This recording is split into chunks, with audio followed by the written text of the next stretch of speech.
June 6, 1944. The English Channel lies restless. Under a cold metallic dawn, the sky is low and heavy. A gray veil stretching endlessly toward France. Within that mist, an armada moves landing craft destroyers. Troop ships all bound for a single word whispered. For months in secret, Juno inside one of those boats young. Canadians sit shoulder to shoulder, faces pale beneath steel helmets. The sea. Spray stings their eyes, the smell of diesel and salt mixes. With fear, someone clutches a photograph. Another tightens the strap on his rifle. No one speaks ahead. The Normandy coast appears a faint line of dunes and smoke. German guns wait beyond the haze, hidden behind the Atlantic wall, ready to tear apart anything that comes ashore. The engines roar, the ramps drop for Canada. This is the hour of reckoning for the men of the 3rd Infantry Division. This beach, cold, wet, and mined, will become the gateway to freedom. By the spring of 1944, the world had endured nearly 5 years of relentless war. Europe lay under Hitler's grip, its cities burned, its people enslaved. The Allies, Britain, the United States, and their Commonwealth partners had fought bitterly across North Africa, Sicily, and Italy, but the real test still waited across the English Channel. The liberation of Europe would begin not from the air or sea, but on a stretch of sand in Normandy. Operation Overlord, the code name for the greatest amphibious invasion in history, demanded precision, secrecy, and sacrifice. 5 beaches were chosen: Utah, Omaha, Gold, Juno, and Sword. Each nation would bear its share of the burden. For Canada, the task was Juno, a sector flanked by British divisions on either side. Facing some of the most heavily defended coastline in France, Canada was no stranger to war. Since 1939, over 1 million Canadians had joined the fight, remarkable for a nation of only 11 million. They had battled in the skies over Europe, at sea, in the Atlantic convoys, and on the bloodied slopes of Italy. Yet many in the Allied command still saw Canada as a junior partner, brave, but untested on a scale like this. That perception would end on June 6 in southern England. Throughout the winter and spring of 1944, Canadian soldiers trained for what commanders called simply the Great Adventure. The 3rd Canadian Infantry Division and the 2nd Canadian Armored Brigade rehearsed beach assaults again and again on the Dorset coast. They learned how to fight through surf mines and barbed wire, how to turn chaos into momentum. Officers studied German defenses, memorizing maps of villages that none of them had ever seen: Courcelles, Sur-Mer, Berniers, Saint-Aubin. Commanders were veterans of earlier campaigns, men like Major General Rod Keller, a quiet but capable leader who had seen combat since Dieppe. He knew that this landing, unlike Dieppe's disastrous raid in 1942, could not fail. Every detail was planned to the minute. Engineers studied tides, meteorologists watched for weather windows, and intelligence officers charted every gun emplacement along the coast. Behind the careful preparation lay something deeper, a sense of identity. For Canada, the war was not only a fight against tyranny, but a test of nationhood. The generation that had come of age during the Depression now found itself facing the most formidable army on earth. From Halifax to Vancouver, families sent sons to Britain, believing that they were answering a call larger than themselves. By early June, the buildup was complete. Nearly 15,000 Allied troops waited across southern England, surrounded by rows of tanks, trucks, and landing craft, hidden under camouflage nets. The secrecy was absolute. Letters home were censored, movement was restricted. When the word finally came go, few of the men knew exactly where they were going.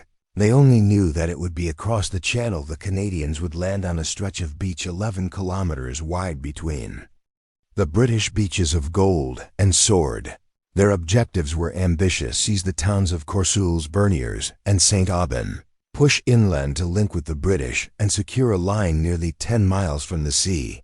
To reach it, they would have to break through concrete bunkers, minefields, and anti-tank ditches built by Hitler's engineers. At Allied headquarters, General Eisenhower called the invasion the Great Crusade. He understood the risks.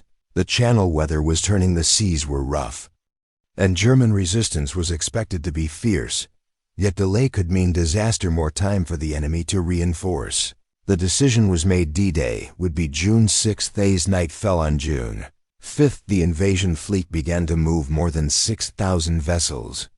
Battleships, transports, and landing craft slipped silently into the Channel above them. Waves of bombers thundered toward France.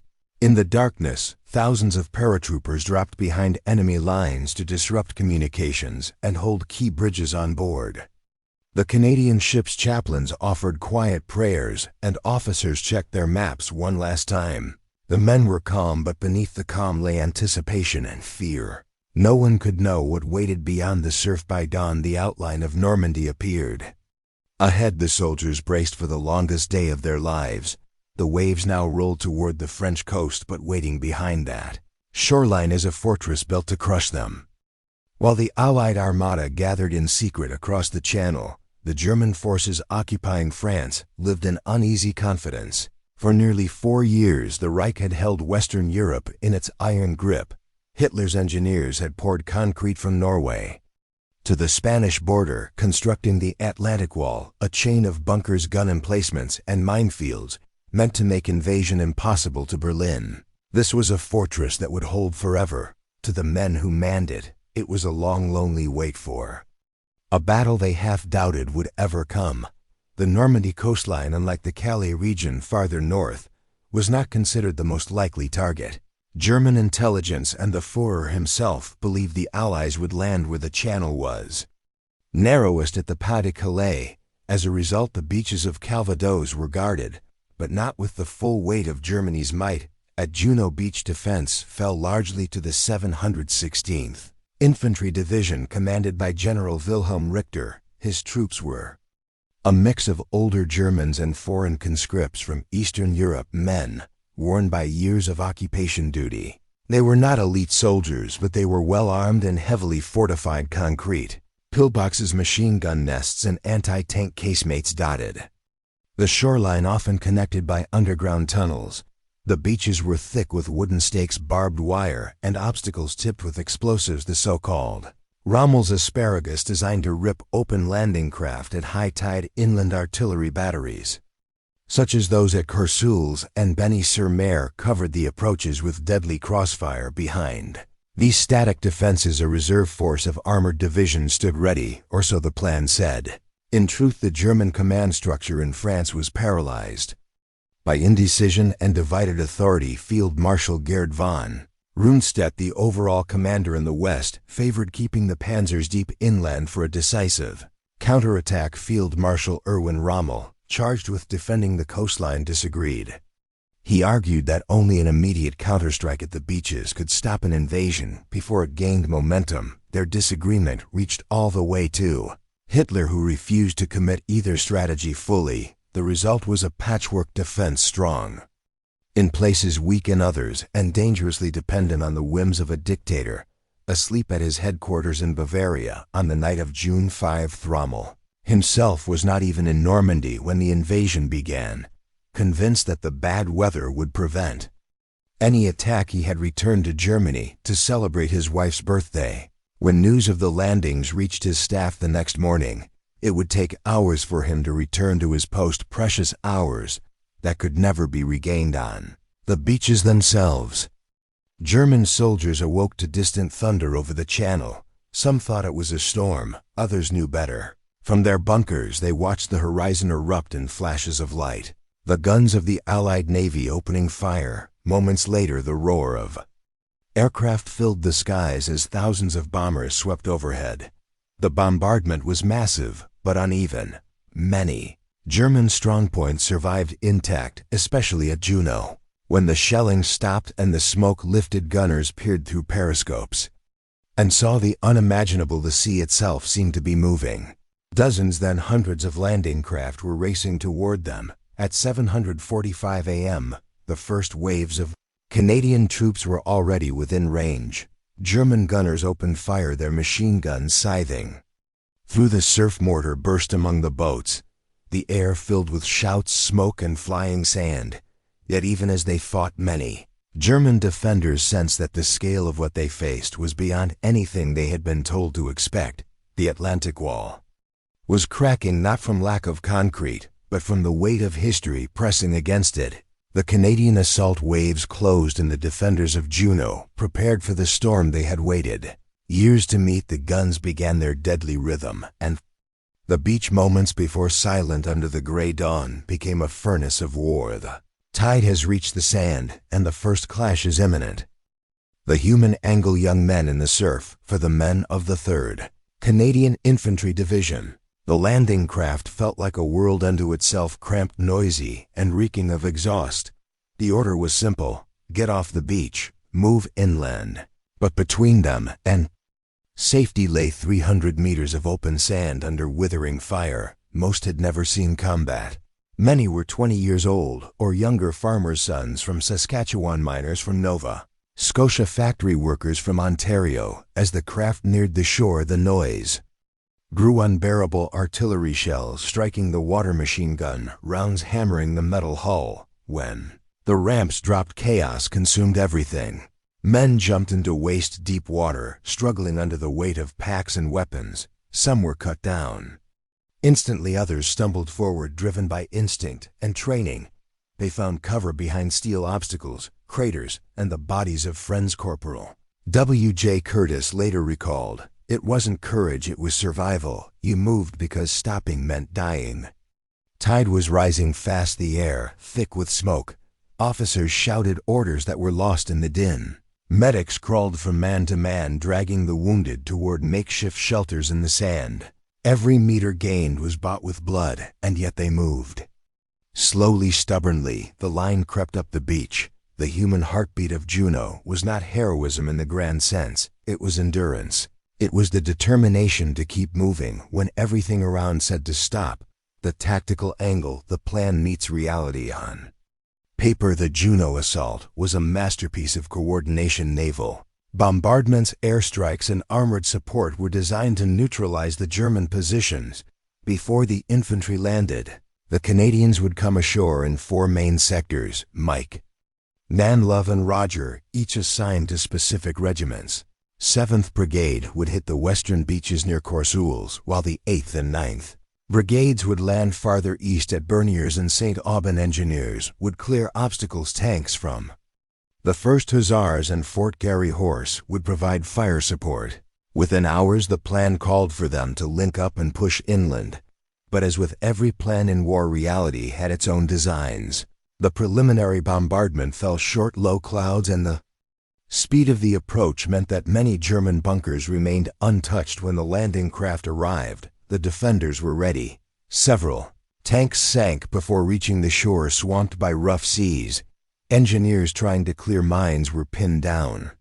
Communications broke down within minutes. Units became mixed. Riflemen from the Royal Winnipeg Rifles fought alongside engineers from the 6th Field Company, all improvising under fire. And yet through this confusion, the training took hold. Junior officers took command when superiors fell. Platoons reorganized themselves on the fly. Naval gunners adjusted fire with deadly precision, suppressing the heaviest bunkers one by one. By mid-morning, the Canadians had begun to achieve what many Allied commanders thought impossible. They were breaking through the Atlantic Wall. The victory unfolding on Juno was not of perfect execution, it was of adaptability. Chaos tested them, and they responded with discipline, born of endless drills and a shared belief that failure was unthinkable. The technological angle engines of liberation, if courage carried the men forward, machinery made it possible. Juno Beach saw some of the most innovative technology of the war, the culmination of Allied engineering designed to outthink German fortifications. The landing craft themselves, LCAs and LCTs, were floating metal boxes built to survive the unthinkable. Each one carried men or tanks directly to the sand.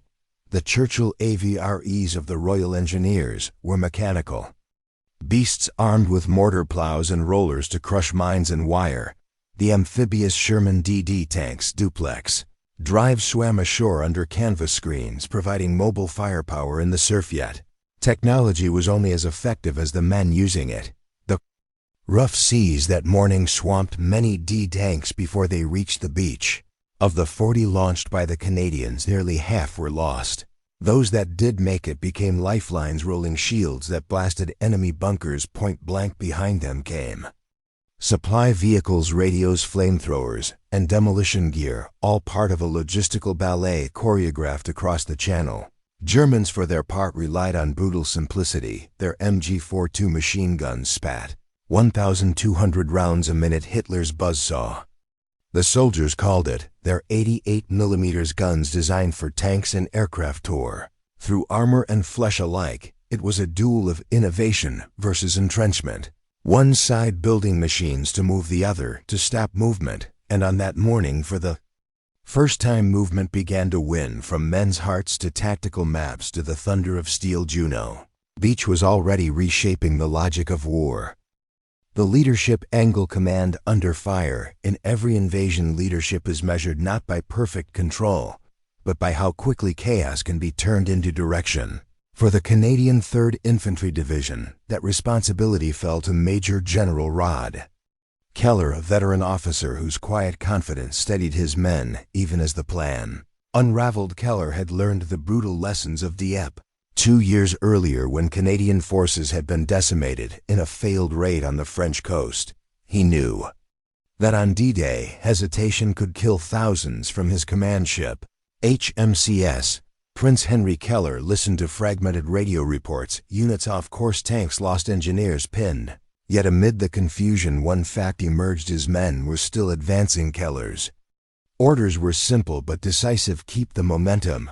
He understood that once the Canadians established a beachhead, reinforcements could flow in, and the inland objectives might yet be taken before the Germans regrouped on the ground. Field leadership became the dividing line between survival and annihilation.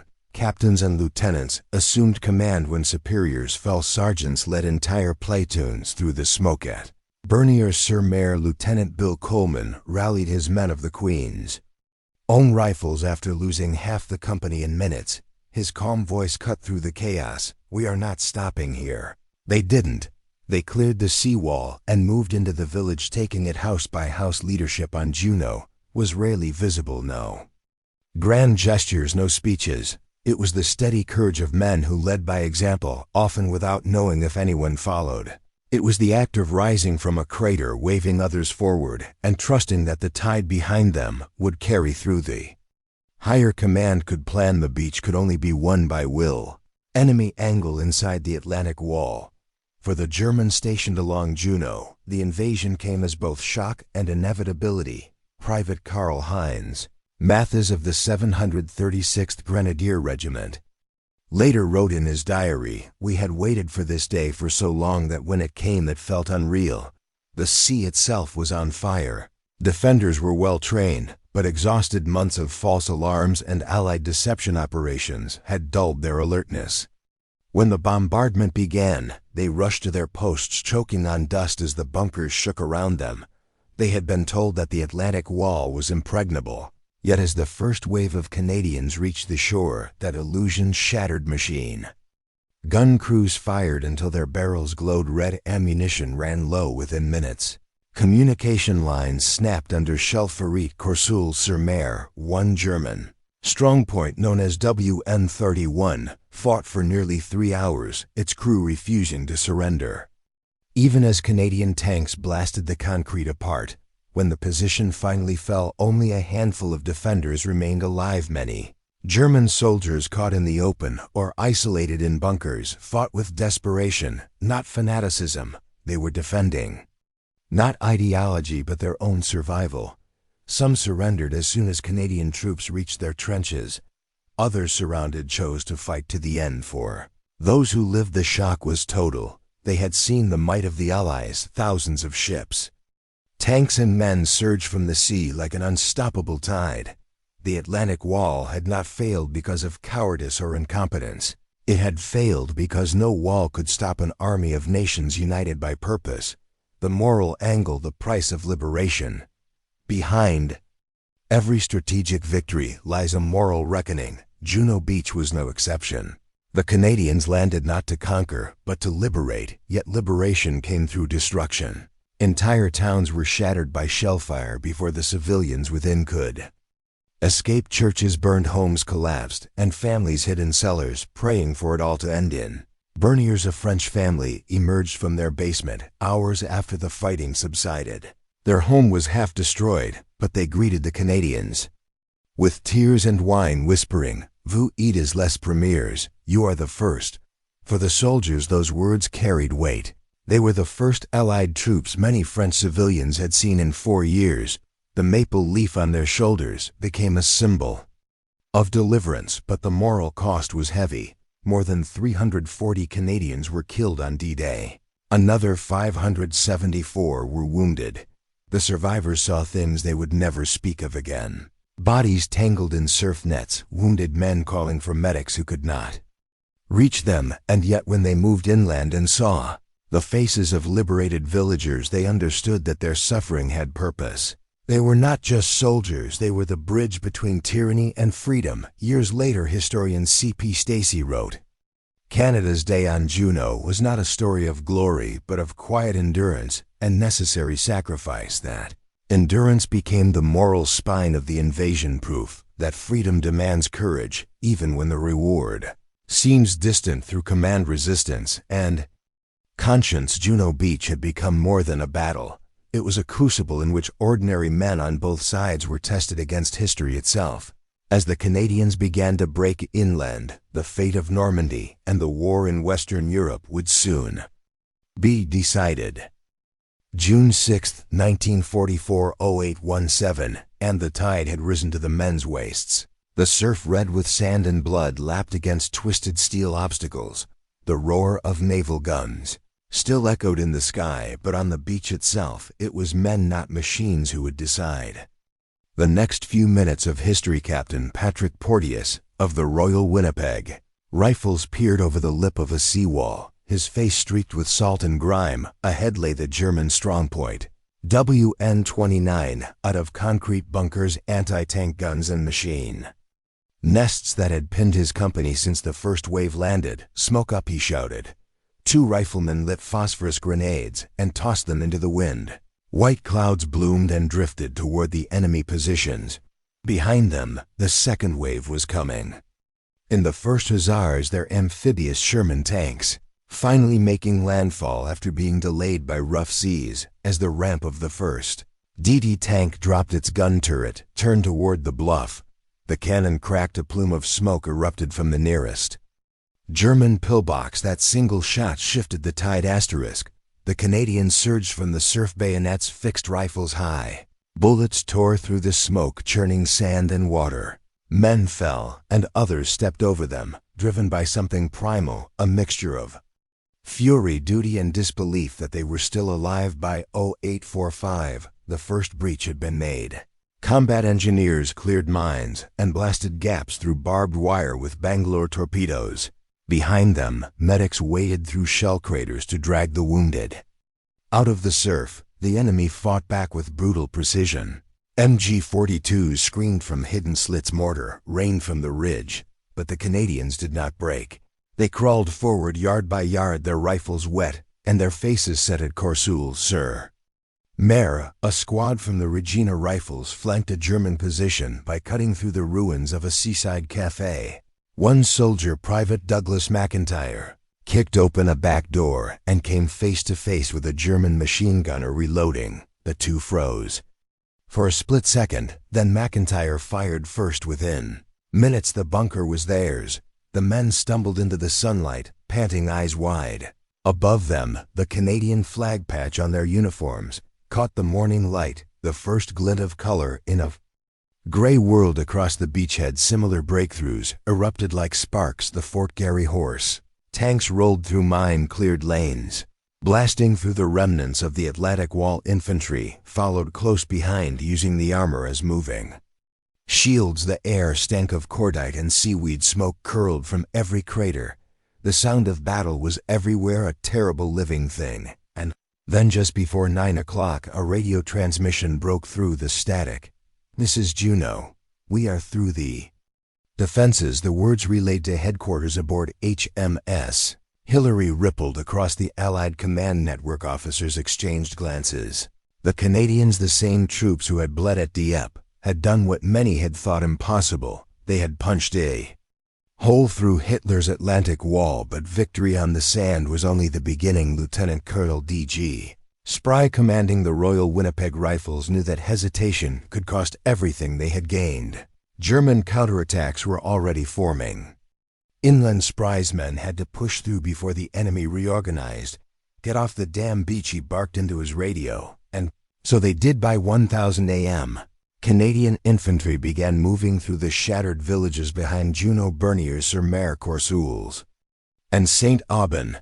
Each street was a maze of rubble, smoke, and sniper fire. Civilians, pale and trembling, peeked from cellars as the soldiers passed. One woman, clutching a child, pressed a loaf of bread into a soldier's hands. He didn't understand her words, but her tears said enough. Tanks clattered over cobblestones, turrets swinging toward any window that moved. Engineers cleared the roads while medics established aid stations in ruined homes. The Germans were falling back, not in panic, but in grim retreat. The Canadians pressed hard, their advance disciplined, but relentless. Behind them, the beach that had been chaos hours earlier was now a living artery of war. Landing craft unloading ammunition, bulldozers clearing wreckage, stretchers carrying the wounded overhead. Allied fighters streaked inland, strafing retreating German convoys. By noon, the Canadians had advanced farther than any other Allied force on D-Day, nearly 10 kilometers inland, linking with British forces on their flanks. The price, however, was brutal. Entire platoons were gone. Tanks smoldered in fields. The beaches were littered with wrecks and bodies. Still, the breakthrough held. The line that began in surf and blood now stretched deep into Normandy. Echoes across the front from the air. Allied reconnaissance planes photographed the growing scars of battle, black smoke rising from gun emplacements. The silhouettes of men swarming inland from the sea. Admiral Ramsay, commanding the naval forces, watched through binoculars and muttered, "They have done it. Those Canadians have done it." Across the channel in southern England, BBC radio operators intercepted the coded message that would soon reach millions. Canadian 3rd Division has secured Juno Beach. Families in Halifax, Montreal, Winnipeg, and Vancouver listened in silence that evening, their hearts torn between pride and fear. Assault had cost dearly, but it had succeeded where others had faltered. For the men who fought there, Juno would never be just a beach. It would be a memory carved into their bones of brothers lost, of fire and courage, of a morning when freedom began to return to Europe. As the sun dipped low that night, the Canadians dug in around their new positions, watching the horizon for counterattacks that never came. The wind carried the smell of smoke and salt, and somewhere among the dunes, a soldier murmured almost to himself, "We made it." The line of the Atlantic Wall, Hitler's proudest defense, was broken, and through that breach the road to Paris and freedom began. By late afternoon on June 6th, the landscape beyond Juno Beach looked nothing like the maps drawn in London. Smoke hung in blue-gray sheets across the hedgerows. Fields were cratered by naval shells. Villages that had existed for centuries were now charred skeletons of timber and stone. The Canadian advance had driven farther inland than any other Allied force, but that success came with danger. German reinforcements were already on the move north of Caen. The 21st Panzer Division, one of Rommel's prized armored formations, had begun mobilizing from its billets near Falaise. Its commander, Generalmajor Edgar Feuchtinger, received word that the Canadians had not only breached the Atlantic Wall, but were pressing toward Carpiquet and Caen. He ordered his panzers forward. What followed was a brutal clash of momentum. Steel against steel, will against will. At 300 p.m., reconnaissance scouts from the North Shore New Brunswick Regiment spotted dust plumes on the horizon. Through binoculars, Captain Alan McPherson saw them clearly, the telltale silhouettes of Panzer IV's black crosses painted on their turrets, crawling through the Norman countryside like beasts awakening from hibernation. Canadians were still organizing their perimeter near Anguerny and Benny-sur-Mer, digging in behind hedgerows and village walls. They had little armor, just a few Shermans from the Fort Garry Horse, and the 1st Hussars. Ammunition was low, radios were spotty, and exhaustion was setting in, but there was no thought of retreat. Artillery observers called in naval fire. Minutes later, the air trembled as shells from British cruisers miles offshore screamed overhead and exploded among the approaching German columns. Black soil erupted skyward. "Keep your heads down," shouted Sergeant Michael Dupuy, pressing his men into the earth as shrapnel whistled above them. First Panzer shells struck moments later. A Sherman tank erupted in flames, its turret hurled into the road. Machine gun fire raked the hedgerows. The Canadians responded with PIAT launchers, 6-pounder anti-tank guns, and sheer determination. In one orchard near Angarny, Corporal John Doucette of the North Shores waited until a Panzer rolled within 30 yards. He steadied his PIAT, fired, and watched the warhead strike the tank's side armor. The explosion flipped the vehicle into a ditch. His squad cheered, then went back to loading their rifles. For 2 hours the battle raged through the fields and lanes of Normandy. German infantry from the 736th Regiment of the 716th Division joined the attack, pushing through smoke and shellfire. But every advance met a wall of Canadian resistance snipers in upper-floor windows, picked off officers. Machine gunners held crossroads until their barrels glowed. Red medics worked under fire, dragging men to cover with belts and rifle straps. Canadians fought with the grim resolve of men who knew failure was not an option. Behind them was the sea. There would be no retreat. At 5:15 p.m., the counterattack began. To falter, naval gunfire continued to hammer the roads leading from Caen, disrupting German coordination. The panzer columns were scattered, their radios jammed, their lines of communication shredded by Allied airstrikes. By 600, Feuchtinger ordered a partial withdrawal to regroup, a decision that would cost him the initiative. At Angarny, Lieutenant Colonel Spry walked among the survivors, his boots crunching through debris and spent casings. He stopped beside a disabled tank, its crew lying nearby, and removed his helmet for a moment. "We have stopped them," someone said quietly. Spry nodded but didn't smile. He knew the battle for Normandy was only beginning. As dusk fell, the noise of battle subsided. The fields that had burned all day now glowed faintly under the setting sun, littered with wrecks and silence. The Canadians began to count their losses, over 1,000 men killed, wounded, or missing on the first day alone, but their line had not broken.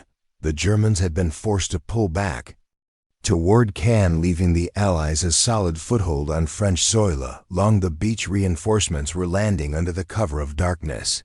Bulldozers cleared wrecked vehicles. Engineers laid steel tracks for supply convoys. The invasion front, what had started as chaos and blood at dawn, was now a bridgehead alive with determination. In the night air, a single signal lamp flashed from a Canadian ship anchored offshore. Those words reached Allied command in Portsmouth. Then London. Churchill would later remark that the Canadians had fought with the heart of lions. Back on Juno Beach, Private Robert Warren sat in a shallow foxhole, cleaning the sand from his rifle. The air still smelled of cordite and salt. He looked toward the inland horizon where fires still burned, and whispered to no one in particular, "This is how freedom starts, one beach at a time." The Canadians had done more than survive. They had opened the gate to Normandy, and through that gate, within weeks, an entire Allied army would march toward the liberation of France. The day had begun with terror in the surf, and ended with a victory that would echo for generations. Breakthrough at Juno was no longer just a military success. It was the rebirth of Canadian pride, a redemption from the tragedy of Dieppe, and a symbol of what courage, discipline, and unity could achieve when history demanded everything. The second day after D-Day arrived under a quiet, colorless sky.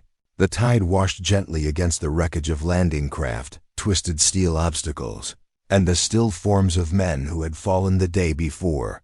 For the survivors, the euphoria of victory had given way to exhaustion and grief. The Canadians had taken Juno Beach, but the cost was staggering: more than 1074 casualties, including 359 dead. In just a few hours of combat, medics moved silently along the beach, tending to the wounded still Being ferried in from field stations, engineers continued clearing mines.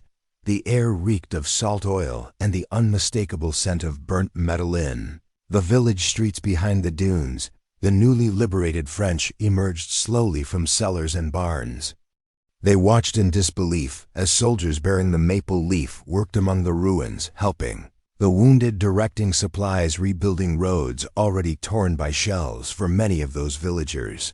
It was the first time they had seen free soldiers in 4 years. Some wept openly.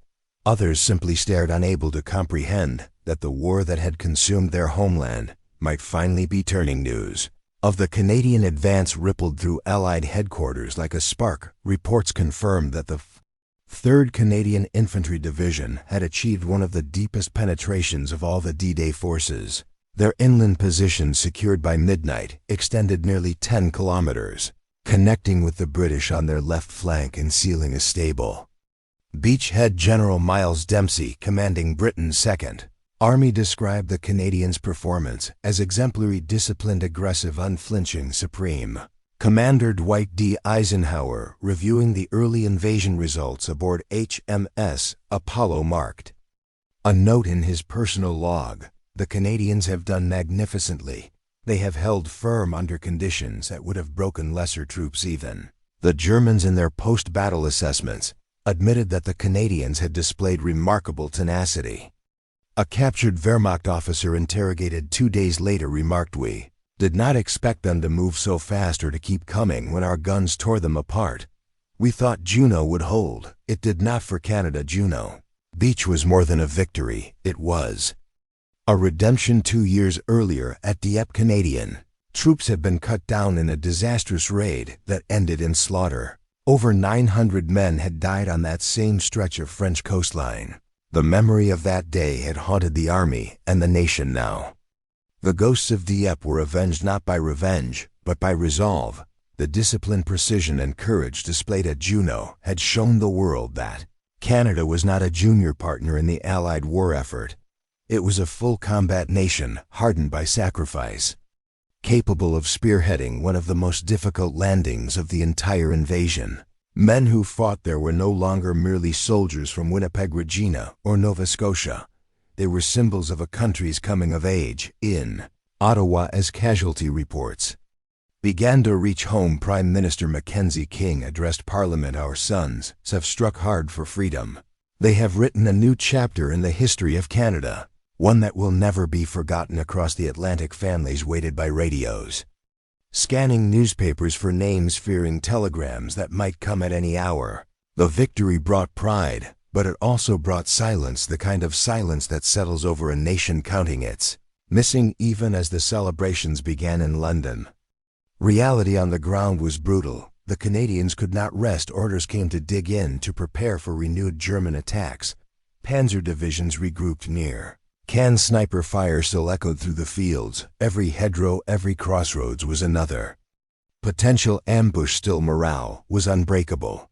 The men of the Royal Winnipeg Rifles, Regina Rifles, and North Shore Regiment wrote their own reports home, brief, understated lines that spoke volumes. "We made it ashore. The beach was hell, but we're holding. Tell them Juno stands." Those few words were all that needed to be said. The world had witnessed the impossible. A beach that Hitler's generals swore could never be taken was now in Canadian hands. The Atlantic Wall had cracked. Through it, the flood of liberation would pour. By June 8, 1944, the Canadian forces had done more than survive the storm. They had built a bridgehead from which an entire army could advance. The once hostile shoreline of Juno was now a lifeline of logistics, ships unloading tanks, trucks, artillery, and supplies in an unending tide. The engineers worked around the clock. Within 48 hours, bulldozers had cleared roads through the dunes, communication lines were laid, and field hospitals were operating at full capacity. Every landing craft that came in carried more soldiers, more food, more ammunition, and more of the machinery that would drive the Allied war deeper into France. The Canadians were already pushing inland, linking with the British 50th Division from Gold Beach to the west, and the British 3rd Division from Sword to the east. Together they formed a continuous Allied front stretching along the Normandy coast, a front that would soon turn toward Caen, one of the most critical objectives of the entire invasion. But Caen would not fall easily. The plan had called for Caen to be captured on D-Day itself. Instead, it became one of the bloodiest struggles of the Normandy campaign. Canadians, now part of the 1st Canadian Army under Lieutenant General Harry Crerar, found themselves locked in a grinding series of engagements through June and July. Authy, Baron, Carpiquet, and Verrières Ridge, the same soldiers who had stormed Juno, were now fighting through dense hedgerows, fortified villages, and open fields under constant artillery fire. The German defenders, led by the 12th SS Panzer Division, Hitlerjugend, fought with fanatic resistance. Many were barely 18 years old, indoctrinated, unyielding, and ruthless. The fighting was savage. In some places the front moved no more than a few hundred yards a day. Casualties climbed, but the Canadians refused to yield. Inch by inch, they drove the enemy back. On July 9, 1944, after weeks of relentless battle, Caen finally fell to British and Canadian forces. Its ruins were smoldering, but its liberation marked a turning point in the campaign. The Allies now had the open terrain they needed to break out of Normandy. By the time the Normandy campaign ended in August, Canadian forces had played a decisive role in Caen. Its success, they had advanced more than 75 miles inland, liberated dozens of towns, and captured or destroyed thousands of enemy vehicles. But the victory came at a cost: nearly 18,000 Canadian casualties, including 5,000 dead. Those numbers stark as they were told a story of a small nation that had fought with the strength of a great one. Across Europe, Canadian flags began to appear in liberated towns in Caen, Falaise, Antwerp, and the Scheldt estuary. To many civilians, the sight of those men in maple leaf patches meant one thing: the war was turning to the Allies. It proved that Canada was not just a contributor, it was indispensable. In the months that followed, the stories of Juno spread across the world. War correspondents described the Canadian landings as among the most disciplined and effective of all the Allied assaults. Military historians later noted that Juno was the most successful of the 5 invasion beaches, judged by distance gained and objectives achieved. Yet for the men who were there, glory was a distant thought. They remembered faces, not medals. They remembered the freezing surf, the deafening shells, and the sight of friends who would never leave the sand behind. Private William Mackenzie wrote in his journal, "Weeks later, they told us we opened the road to freedom. Maybe that's true, but every mile of that road has a name carved in it today. Juno Beach stands quiet. The wind moves softly over the dunes. The water laps against the same sand where young men once fell at the Juno Beach Center in Courseulles-sur-Mer. Plaques bear their names: soldiers, sailors, airmen, all part of a generation that crossed an ocean, not for conquest, but for liberation." In Canada, every June 6th, flags rise to half-mast. The veterans who remain speak softly of that morning: the salt, the fear, the courage, and always the sense that something greater than themselves had been achieved. They had landed on a fortress and turned it into a gateway, and through that gateway Europe walked back into the light. The sea still meets Juno Beach the same way it did on that gray morning in 1944. Restless, cold, and eternal, but beneath its quiet rhythm lies the echo of something that never truly faded, the heartbeat of a generation that rose when history demanded it. The Canadians who came ashore that day were not conquerors. They were farmhands, miners, clerks, and students, men from across a young country who had grown up under wide skies and believed, perhaps naively, that freedom was something the world could not lose. Yet when the world did begin to lose it, they crossed the ocean to take it back. They fought not for territory, but for principle, for a Europe they had never seen, for families they would never meet. And when their boots touched the sand of Normandy, they carried more than rifles and orders. They carried the weight of every promise democracy had ever made. Many never left that beach. Their names lie carved in white stone across northern France at Beny-sur-Mer, Bretteville, and Rivières, each a silent reminder that freedom has always been bought, never given. But Their victory endures, every generation that walks. Juno's shore, every child who plays in its surf, every flag that waves in peace. All are part of that same current flowing forward from a single morning when ordinary men did the impossible in the grand story of the Second World War. Juno Beach was only a few miles of coastline, but for Canada and for the free world it was a turning point. It was proof that courage, discipline, and unity could break the walls of tyranny. It was the moment when a nation's voice, long humble and steady, spoke through fire and surf to say, "We are here, and we will not be moved." The tide has long since washed away the footprints of those men, but what they left behind will never be erased.